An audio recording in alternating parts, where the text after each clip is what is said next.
Hi class, I'd like to talk today about graphing a parabola. I know this is something you've done in Algebra 2 and Algebra 1, but I'd like to go over this one in a lot of detail. So we're in section 2.1, we're on page 183, problem number 37.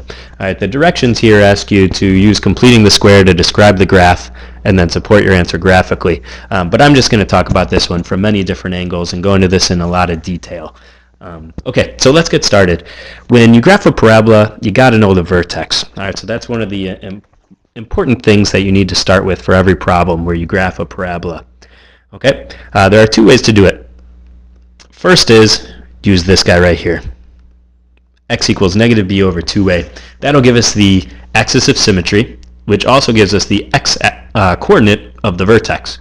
And if you know the x coordinate of the vertex, you can just plug that in to get the y coordinate of the vertex. All right, so let's do that really quickly. So this number right here is A, this number right here is B, this number right here is C. Okay, so when we do negative b over 2a, it's going to be negative 6 over 2 times 2. All right, so in this case, it's going to be negative 6 over 4, which simplifies to negative 3 over 2, which, if you are a decimal person, is negative 1.5. All right, so that's the x-coordinate of the vertex. X equals negative 1.5 is also the equation for the axis of symmetry. We'll explain what that is in a second.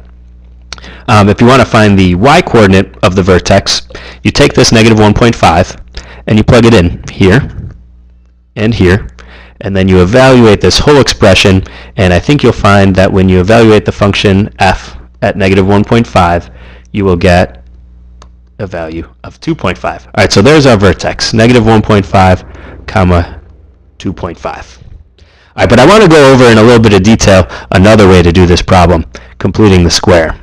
Okay, I know that completing the square is a tough topic, or a tough concept, so I wanted to go over it in some detail. Okay, first things first, remember completing the square is difficult when this lead coefficient is not 1. All right, in this case, it is not 1, so that makes this difficult, but let's do it.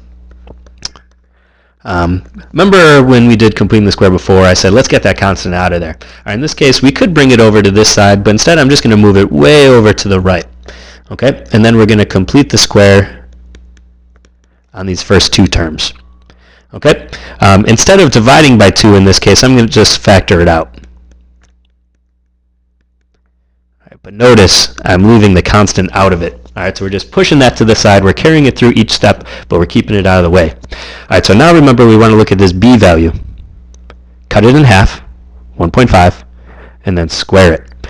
All right, so we're going to add 1.5 squared. All right, now we got to be careful. Now we've changed our equation, right? We don't want to do that. So we just added something.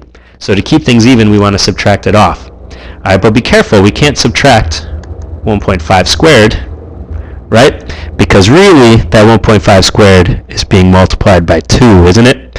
So we need to subtract 2 times 1.5 squared.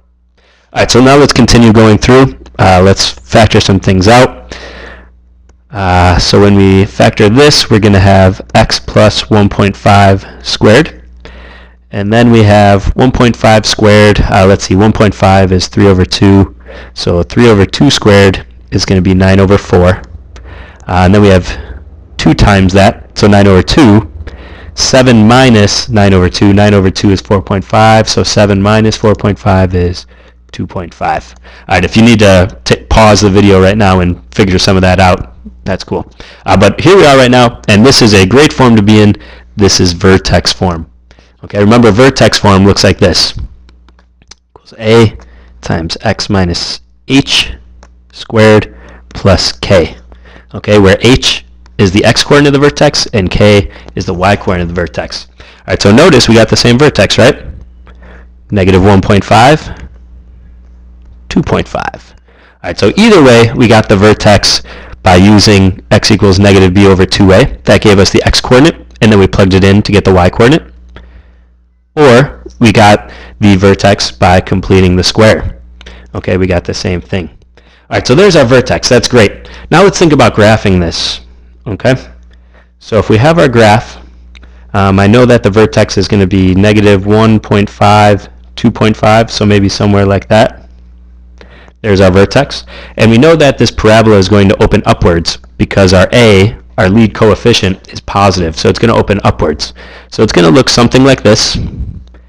But I want to get a few more points just to make sure that this is a good graph.